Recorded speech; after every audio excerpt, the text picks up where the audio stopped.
June 6, 1944. The metallic clang of tank treads against wet sand echoed across Juno Beach as dawn broke over the Normandy coastline. Through the smoke and chaos of Operation Neptune, a peculiar silhouette emerged from the landing craft, shorter than its Churchill tank cousins, but infinitely more menacing. The Churchill armored vehicle Royal Engineers, known to its crews as the AVRE, rolled onto French soil carrying the most devastating close combat weapon ever mounted on a British tank. Lieutenant Colonel Henry Wigram of the 79th Armored Division watched through his binoculars as German machine gun nests erupted into deadly crossfire. The MG-42 positions, dug deep into concrete fortifications, had already claimed dozens of Canadian and British infantry. Their cyclic rate of 1,200 rounds per minute created an impenetrable wall of death that conventional tank guns couldn't breach effectively. The thick concrete emplacements, reinforced with steel and positioned at murderous angles, seemed impregnable to standard ordnance. Sergeant Major William "Bill" Henderson gripped the controls of AVRE tank Fury's Fist as it lurched forward through the surf. Behind him, loader Private James McLeod carefully cradled one of their special projectiles, a 40-pound drum-shaped monster that the tank crews had nicknamed the Flying Dustbin.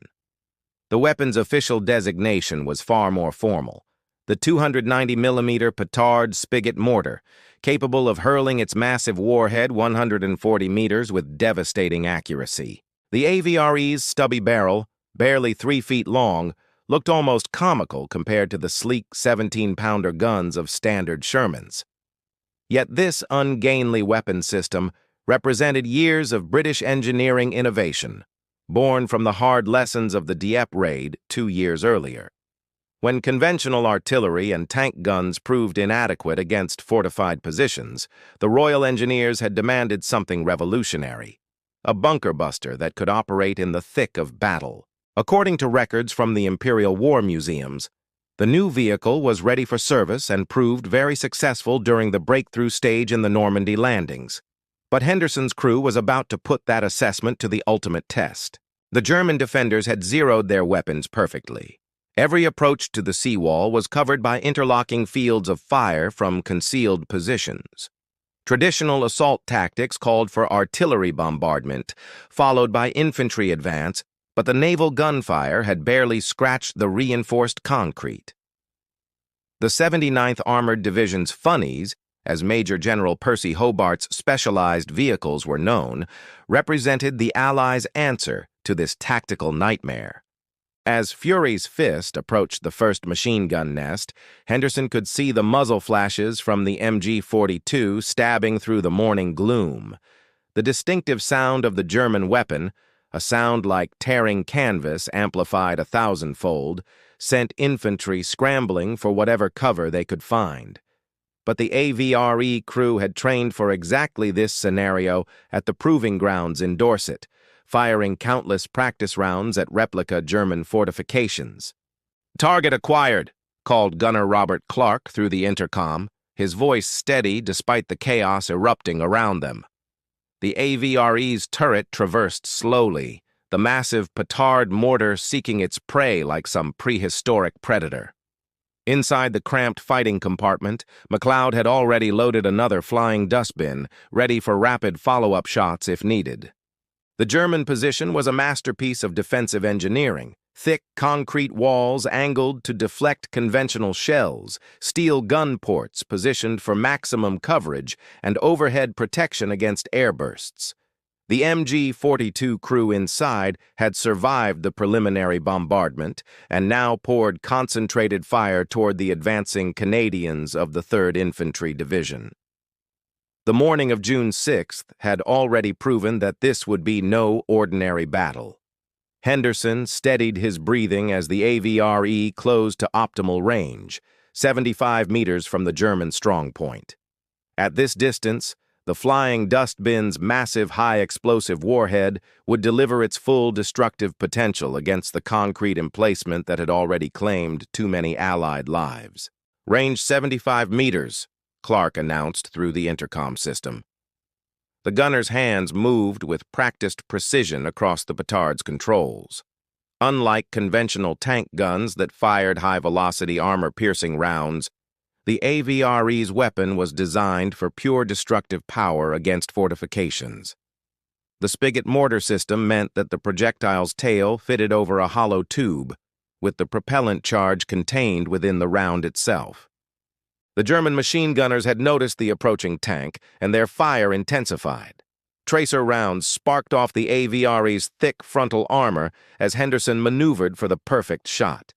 The Churchill's heavy armor, 4 3/4 inches at its thickest points, easily deflected the machine gun bullets, but the crew knew that anti-tank weapons would soon join the defensive fire. Private McLeod watched through his periscope as Canadian infantry pressed themselves into shell craters and behind beach obstacles.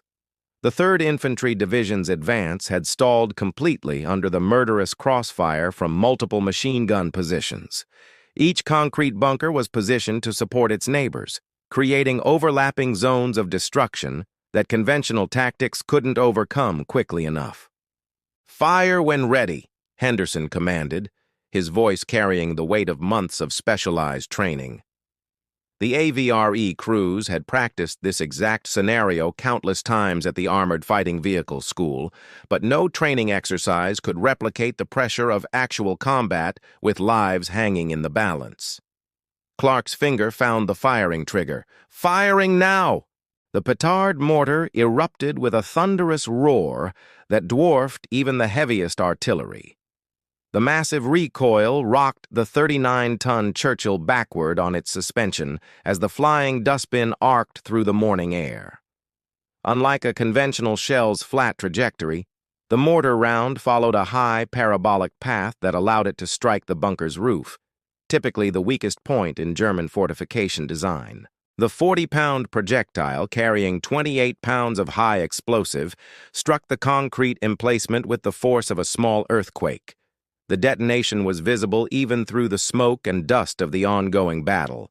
A brilliant orange flash, followed by a massive column of debris shooting skyward. The shockwave rippled outward, rattling windows in the nearby village of Grey-sur-Mer and causing nearby infantry to press themselves deeper into cover. When the smoke cleared, the machine gun nest had simply ceased to exist. The concrete structure, which had seemed impregnable minutes earlier, was now a smoking crater filled with twisted steel and pulverized masonry. The MG-42 that had been dealing death across the beach fell silent forever, its crew buried beneath tons of debris. The psychological impact proved as devastating as the physical destruction. German defenders in neighboring positions suddenly realized that their concrete fortifications offered no protection against this new weapon. Panic rippled through the defensive line as word spread of the bunker's complete annihilation. Some positions began surrendering rather than face the terrible power of the flying dustbin. Henderson immediately ordered his driver forward to the next target. According to tactical doctrine, AVRE crews were trained to engage multiple positions in rapid succession, maximizing the shock value of their devastating weapon system. The loader already had the next round ready, and the crew moved with mechanical precision born of intensive training. The success of this single shot would be documented in post-battle reports as a perfect example of the AVRE's tactical effectiveness. But for Henderson and his crew, there was no time to celebrate. 3 more machine gun nests still commanded the approaches to the seawall, and Canadian infantry remained pinned down by their murderous fire. The destruction of the first bunker sent shockwaves through the German defensive line that extended far beyond the immediate blast radius. Obergefreiter Klaus Müller, manning an MG-42 in a position 200 meters to the east, had witnessed the complete annihilation of his neighboring strongpoint. The concrete emplacement that had withstood hours of naval bombardment had vanished in a single terrible instant. Mueller's hands trembled as he fed another ammunition belt into his machine gun. The psychological warfare manual had never prepared him for weapons that could erase fortified positions with supernatural ease. Through his gun port, he watched the strange British tank pivot its stubby cannon toward another target, and a cold dread settled in his stomach. Meanwhile, Henderson's crew was already engaging their second objective. The AVRE Fury's Fist had advanced another 50 meters along the beach, positioning itself for optimal effect against a bunker complex that housed both machine gun positions and a 75mm anti-tank gun. This target represented a significantly greater threat. The anti-tank weapon could potentially penetrate the Churchill's frontal armor if the German crew maintained their discipline. "Anti-tank gun, 11 o'clock, reported Gunner Clark, his voice tight with concentration. The German position was already traversing its weapon toward the AVRE, recognizing the mortal threat posed by the flying dustbin. This would be a race between the petard's reload time and the German crew's ability to acquire and engage their target. Private McLeod worked frantically to load the next flying dustbin, his movements smooth despite the adrenaline coursing through his system. The 40-pound projectile was unwieldy in the cramped turret space, but months of drill had made the process almost automatic. Each round represented not just explosive power, but the lives of infantry pinned down on the beach. The German anti-tank gun fired first, its 75mm shell striking the AVRE's frontal armor with tremendous force. The impact rang through the fighting compartment like a giant bell, but the Churchill's 4 3/4-inch armor held firm. Sparks cascaded off the turret face as the German round deflected skyward, leaving only a bright scar on the tank's steel hide. "Armor held," Henderson announced calmly, though his ears were ringing from the impact. "Continue engagement." Clark had maintained his aim throughout the German attack, and now the petard was ready for its second devastating shot of the morning. The target was more complex than the first, a multi-chambered bunker with reinforced walls and overhead cover. But the flying dustbin's massive explosive charge was designed to collapse entire structures, not merely punch holes in armor plate. The second shot erupted with the same earth-shaking force as the first. The flying dustbin arced through the smoky air and struck the bunker's roof with pinpoint accuracy. This time, the explosion was even more spectacular. Secondary detonations from stored ammunition created a chain of blasts that illuminated the entire section of beach. The 75mm anti-tank gun was hurled bodily from its mounting, spinning through the air like a child's toy. The machine gun positions within the complex were crushed instantly as the reinforced concrete roof collapsed into the fighting chambers. A mushroom cloud of debris and smoke rose 50 feet into the morning sky. Canadian infantry of the Regina Rifle Regiment, who had been pinned down for over an hour, suddenly found their sector free of effective enemy fire. Lieutenant Colonel F.M. Matheson, commanding the regiment's assault companies, immediately ordered his men forward to exploit the breakthrough. The psychological impact of watching supposedly impregnable fortifications destroyed in single shots had shattered German morale across the entire defensive sector. From his position in the third bunker, Obergefreiter Müller finally broke. The weapon that could delete concrete fortifications at will was beyond anything in his military experience. He abandoned his MG-42 and fled inland, joining a growing stream of German defenders who had lost faith in their defensive position's ability to protect them from the flying dustbin's terrible power. The withdrawal of German troops from the 3rd machine gun position created an unexpected tactical opportunity that Henderson was quick to exploit. Rather than waste another precious flying dustbin on an abandoned fortification, he ordered his driver to advance directly toward the most threatening remaining position, a large bunker complex that commanded the main exit from the beach. This final strong point was different from the others. Intelligence reports had identified it as a battalion command post, heavily fortified and equipped with communication equipment that coordinated the entire coastal defense sector. Its destruction would not only eliminate direct fire threats, but would also disrupt German command and control across several kilometers of coastline. Hauptmann Friedrich Zimmermann commanded this position with the grim determination of a veteran officer who understood the strategic situation. Unlike the younger soldiers who had fled from the previous positions, Zimmerman's garrison consisted of experienced NCOs who would not break easily. They had witnessed the destruction of their neighboring bunkers and understood exactly what faced them, but military discipline held them at their posts. "All positions, concentrate fire on the British tank," Zimmerman commanded through his field telephone. The bunker complex housed not only machine guns, but also a Panzerfaust team and several rifle squads with anti-tank grenades. If they could damage the AVRE's tracks or vision blocks, they might force it to withdraw or at least disrupt its aim. The concentrated fire from multiple positions created a storm of steel around Fury's fist as Henderson maneuvered for the killing shot. Bullets sparked off the armor plating while Panzerfaust rockets streaked past the turret. One grenade exploded against the tank's side skirts, rattling the crew, but causing no significant damage to the Churchill's robust construction. Inside the turret, Private McLeod struggled to load the fourth flying dustbin while the tank lurched and swayed under enemy fire.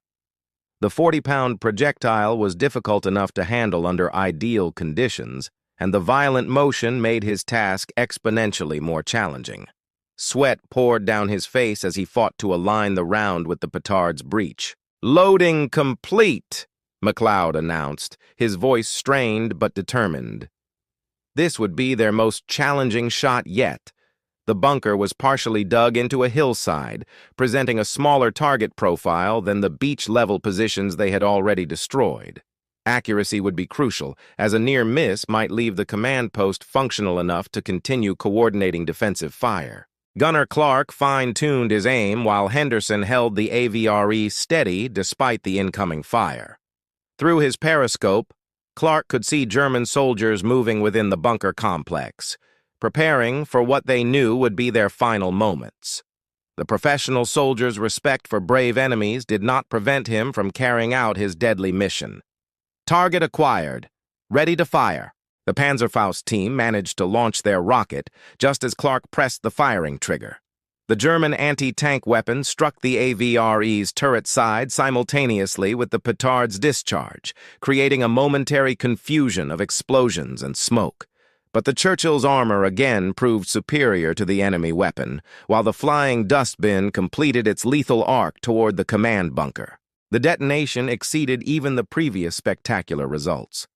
The command post, with its deeper foundations and reinforced construction, seemed to absorb the explosion for a split second before erupting outward like a volcano. Communications equipment, maps, weapons, and human remains were hurled hundreds of meters in all directions as the 40-pound warhead collapsed the entire structure. The silence that followed was almost as shocking as the explosion itself. After hours of intense machine gun fire, the sudden quiet across the beach sector was profound. Canadian infantry began advancing immediately, finally able to move beyond the killing zones that had trapped them since the initial landing. Henderson surveyed the devastated German positions through his commander's cupola. 4 major fortifications had been reduced to smoking rubble in less than 30 minutes of combat. The flying dustbin had proven its worth beyond the most optimistic expectations of its designers. The destruction of the command bunker sent shockwaves through the German defensive network that extended far beyond the immediate battle zone. At regimental headquarters, 3 kilometers inland, Oberst Heinrich Weber received increasingly frantic reports from surviving observation posts describing the complete collapse of his coastal defense sector. "The bunkers are gone, Herr Oberst," reported Lieutenant Hans Kruger, his voice barely controlled over the static-filled radio. "Not damaged, gone, completely destroyed by some new weapon. The British tank fires projectiles the size of oil drums that obliterate entire positions." Weber studied his tactical maps with growing alarm. The sector commanded by Hauptmann Zimmerman's now destroyed command post controlled access to 3 separate inland routes. Its loss would allow Allied forces to advance directly toward the critical road junction at Courseulles, threatening the entire regional defense scheme. More immediately, the psychological impact of the weapon's demonstration was spreading panic throughout his remaining positions. At Fury's Fist, Henderson was receiving new orders through his radio headset. The success of the AVRE's bunker-busting demonstration had attracted attention from higher command levels. Major General Percy Hobart himself was requesting immediate redeployment of the tank to support the 2nd Canadian Armored Brigade's advance toward Courseulles-sur-Mer. "Acknowledge new orders," Henderson replied to his radio operator. "Proceeding to phase line green immediately."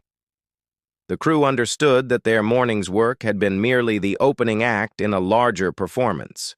Word of the flying dustbins' effectiveness was spreading through the Allied communication network, generating urgent requests for AVRE support across multiple sectors.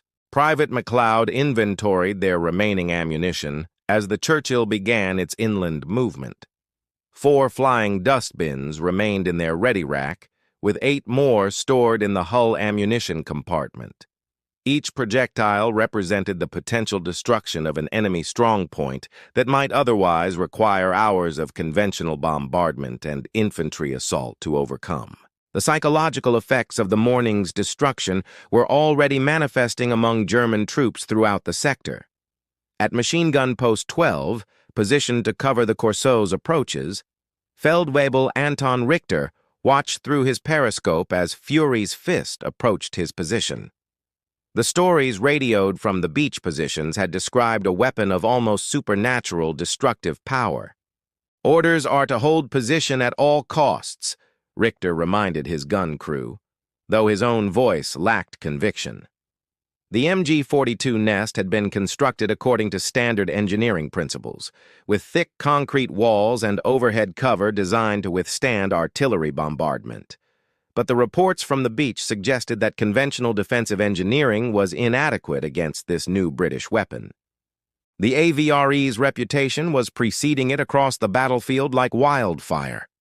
German commanders found themselves dealing with a crisis of confidence among their troops that threatened to undermine the entire defensive position. Soldiers who had shown exemplary courage under conventional bombardment were abandoning their posts rather than face the terrible power of the flying dustbin. According to documentation from the Tank Museum, the flying dustbin, with its 18 kilonewtons explosive charge, was effective against obstacles and fortifications up to 140 meters range, but its psychological impact was proving even more valuable than its physical destructive capability. Henderson studied the tactical situation as his driver navigated toward the new target area. The success of the morning's engagement had demonstrated that the AVRE was more than just a specialized engineering vehicle. It was a revolutionary weapons system that could fundamentally alter battlefield dynamics. The ability to eliminate prepared positions with single shots changed the entire calculus of assault warfare. Behind Fury's Fist, Canadian infantry was advancing rapidly through the gaps created by the bunker destructions. The Regina Rifle Regiment had already secured the main beach exits and was pushing inland toward their Phase 2 objectives. The time gained by the AVRE's rapid destruction of the German positions was proving as valuable as the destruction itself. The approach to Courseulles-sur-Mer revealed the full scope of German defensive preparation throughout the Normandy sector. Every crossroads, every bridge, every commanding height had been fortified with concrete positions designed to channel attacking forces into carefully prepared killing zones. The traditional Allied response would have required extensive artillery preparation, followed by costly infantry assaults against each position. But Fury's Fist represented a revolution in assault tactics. Henderson's crew could see German soldiers abandoning prepared positions as the AVRE approached, unwilling to face the weapon that had already demonstrated its ability to delete entire fortifications. The psychological warfare value of the flying dustbin was proving as important as its direct destructive capability. Machine gun post 12 commanded a crucial road junction that controlled access to 3 separate advance routes toward the inland objectives. Feldwebel Richter's position had been constructed with particular care, featuring interlocking fields of fire with neighboring positions and carefully sited anti-tank obstacles. The bunker's thick concrete walls and steel-reinforced roof were designed to withstand prolonged bombardment. Through his periscope, Richter watched the British Churchill approach with the same methodical precision that had characterized the beach engagements.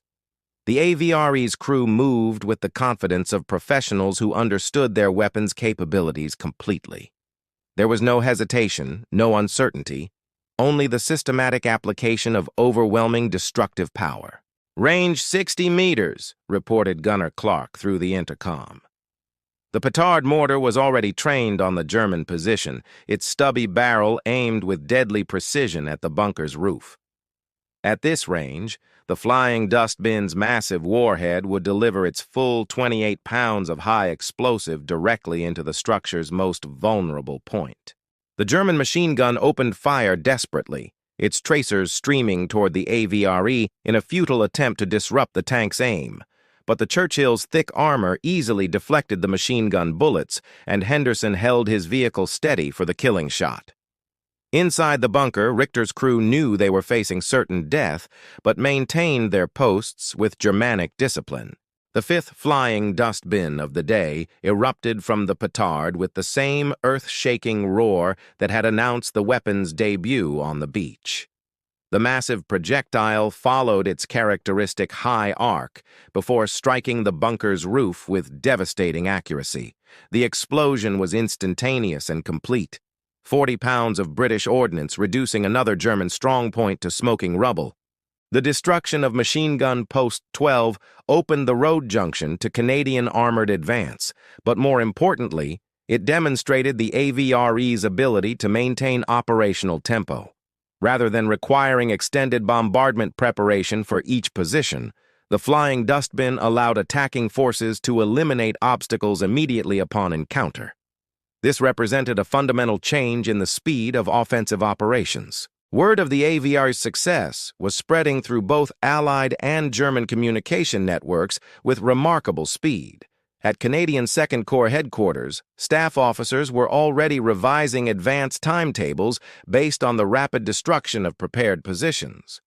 The original plan had allocated hours for each major strongpoint. The AVRE was eliminating them in minutes. In the German defensive network, panic was spreading faster than military communications could contain it. Reports of the superweapon that could obliterate concrete bunkers were causing wholesale abandonment of positions throughout the sector.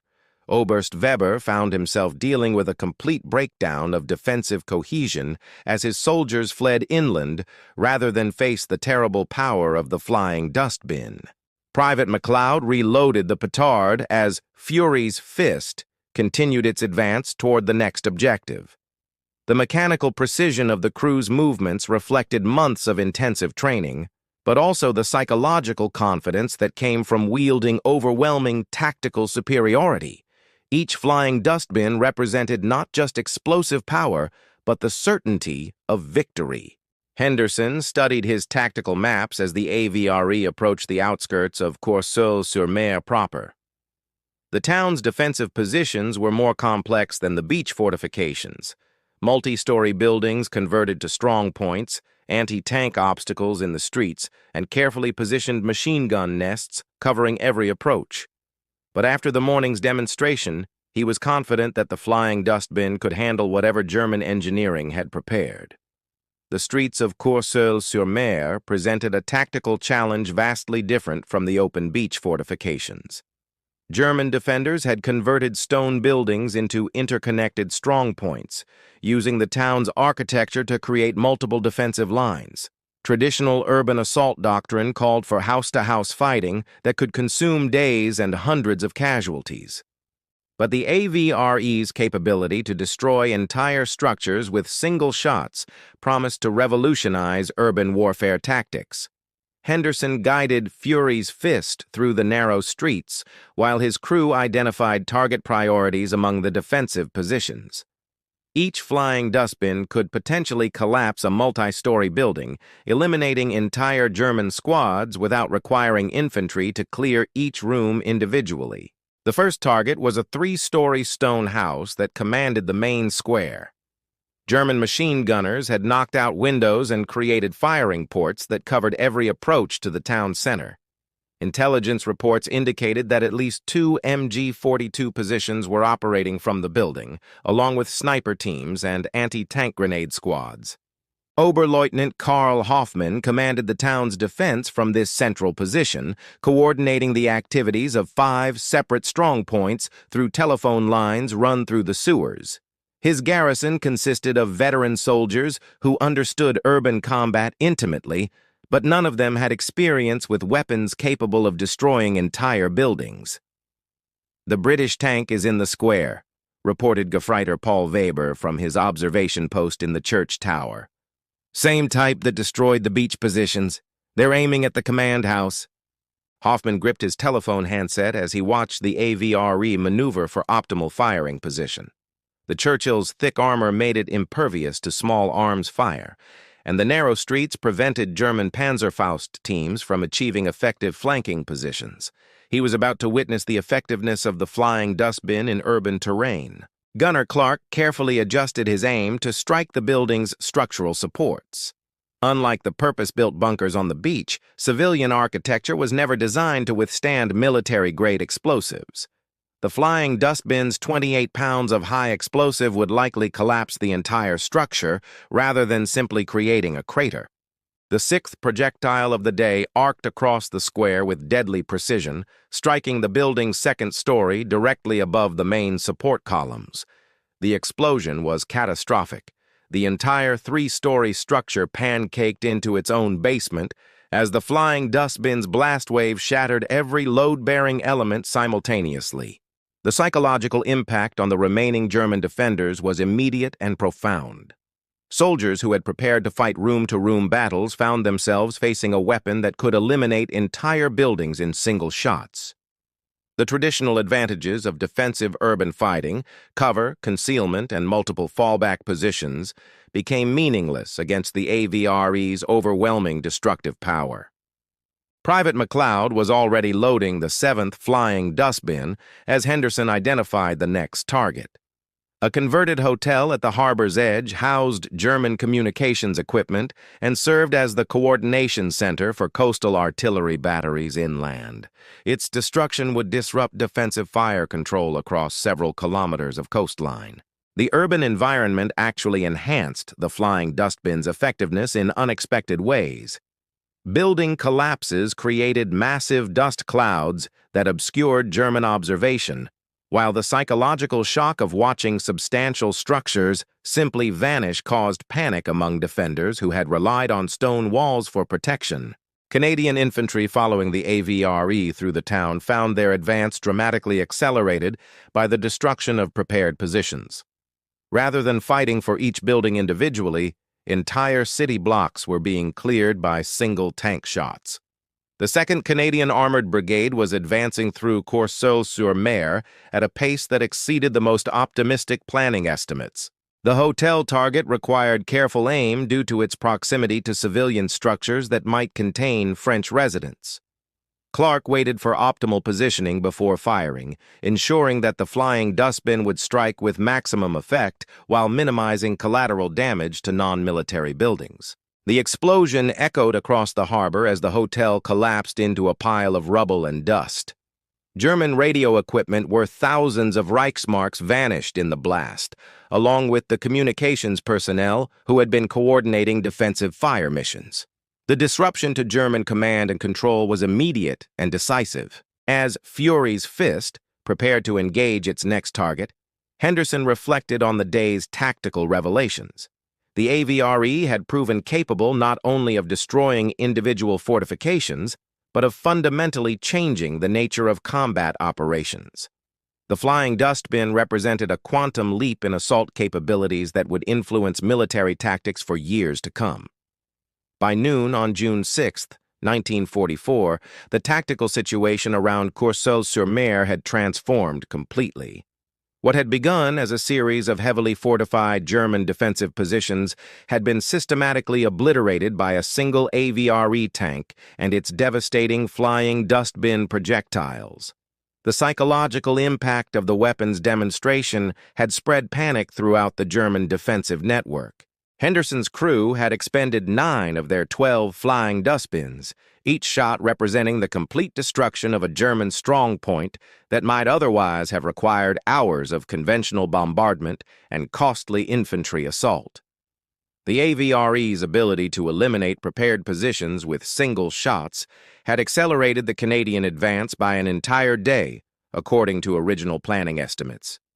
Private McLeod loaded the 10th projectile as Fury's Fist approached the final major objective, a converted lighthouse that served as an observation post for German artillery batteries positioned 5 kilometers inland. The destruction of this position would blind the enemy's long-range fire control, completing the tactical destruction of organized resistance in the immediate sector. The lighthouse presented a unique challenge for the petard system. Its cylindrical stone construction was inherently stronger than rectangular buildings, and its height provided excellent observation of the entire coastal area. But the flying dustbin's massive explosive charge was designed to collapse any structure through shockwave propagation, regardless of architectural peculiarities. Oberst Weber, commanding the regional defense, had relocated his headquarters to a bunker complex inland after receiving reports of the AVRE's devastating effectiveness against prepared positions. Through his remaining communication links, he monitored the systematic destruction of his carefully prepared defensive network with growing despair. "The lighthouse is under attack," reported his final observation post. "The British tank is positioning for another of those super projectile shots. Recommend immediate evacuation of all coastal positions." Weber knew that the tactical situation was beyond salvage. A single enemy tank had accomplished what an entire artillery regiment should have required days to achieve. The weapon's ability to destroy fortifications with individual shots represented a technological breakthrough that rendered traditional defensive engineering obsolete. Clark lined up his final shot of the engagement with particular care. The lighthouse's destruction would symbolically complete the elimination of German resistance in the sector, but more practically, it would allow Canadian forces to advance inland without fear of observed artillery fire.